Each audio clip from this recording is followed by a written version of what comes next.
Responsável pelo fenômeno bebê rena, Richard Gere volta depois de 2 anos com uma nova minissérie, só que sem as características que tornaram aquela série assim viciante, ou seja, o humor desconfortável e o retrato autobiográfico que geraram todo aquele boca a boca. Só que tudo isso teve uma consequência, e eu já te conto qual foi.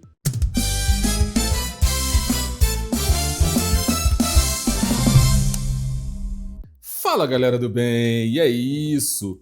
Para entender o peso, dessa nova empreitada, é impossível a gente ignorar aquele fenômeno que foi Bebê Rena. Richard Gere, ele não só entregou um sucesso de audiência, como ele quebrou o protocolo do streaming e transformou uma obsessão pessoal, e um trauma profundo num entretenimento que de tão desconfortável era impossível assim de ignorar. O Bebê Rena foi o laboratório onde ele refinou essa linguagem de exposição visceral, só que ali o foco era o choque do espelho. E já pela metade, ele vira a câmera para o outro lado, ele expande essa gramática toda e transforma tudo isso numa dinâmica de grupo que é, em muitos níveis, ainda muito mais perigosa de se assistir. E como prova aí de que o sucesso da atração não foi por acaso, pela metade reafirma a capacidade desse ator de roteirizar e de utilizar traumas como um catalisador de histórias, pautado exatamente em personagens que são emocionalmente totalmente quebrados. Dessa vez, o trauma apresenta a história de 2 homens, criados que nem irmãos assim, só que eles nutrem um laço que é meio conturbado e que aos poucos se revela uma relação muito, assim,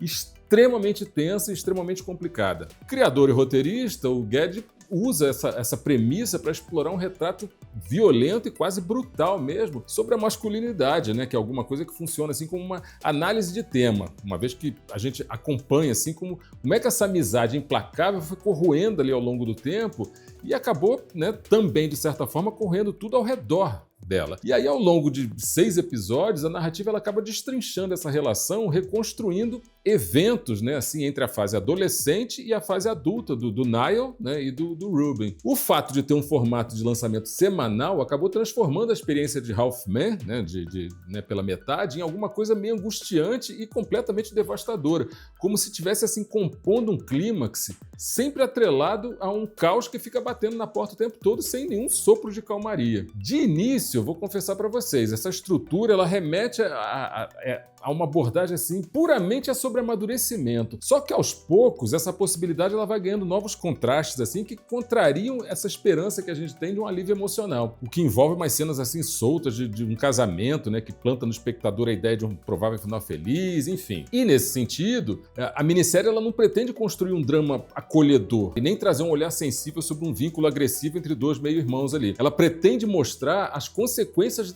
dessa relação aí e o que envolve, esse olhar sufocante em cima da masculinidade como forma de sintonia de uma fragilidade emocional e social assim gigantesca. Inclusive, galera, o título da série sintetiza bastante o peso por trás dessa masculinidade que se apresenta como uma força super cruel mesmo, sabe? Que vem colocada ali numa figura explosiva e totalmente imprevisível, representada pelo Ruben, que é interpretado pelo próprio Gere na fase adulta, Ela foi lançada em capítulos semanais, mas mesmo assim, pela metade é super difícil de assistir. É necessário uma certa resistência para encarar aquela abordagem ali que se assume como uma ficção, mas é narrativamente densa e completamente desconcertante. Existe uma maldade ali, que permeia os episódios, quase como um lembrete que, para trazer o seu olhar sobre a masculinidade, nada ali vai ser menos do que brutal. A verdade é que a escrita do Gere, ela sabe exatamente como deixar o espectador completamente inquieto e, ao mesmo tempo, intrigado em acompanhar aqueles eventos ali que desembocaram na mudança radical de um adolescente retraído,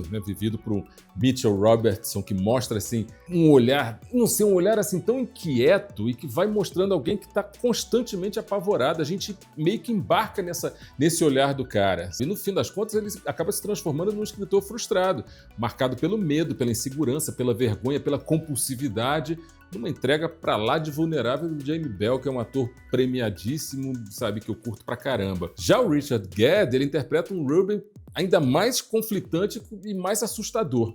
Na primeira fase da série, aquele jovem impulsivo, desnaturado, ele contava com a atuação também brilhante do Stuart Campbell. E mesmo que consiga manter o mistério desse ápice emocional aí que desembocou na ruptura dessa amizade corrosiva, pela metade muitas vezes pode soar meio cansativa na abordagem, porque ela prefere não suavizar os arcos. Só que graças à escrita precisa do Gere, a série consegue meio que transformar a demonstração de violência em consequências e não num lance gratuito, sabe? Pensado só para chocar mesmo. Em última análise, a minissérie pode até não ter sido feita para emplacar como um novo fenômeno de streaming. Acredito até que não tenha sido. Mas nos últimos 10 minutos, galera, você vai mergulhar assim de cabeça num contexto tão impressionante, sabe, num texto tão memorável, que é potencializado, obviamente, pelas atuações assim viscerais do Jamie Bell e do Richard Gere, e tudo isso, galera, coloca a série como um dos grandes momentos de streaming desse ano. Eu assisti assim sem muitas expectativas, confesso pra você, mas eu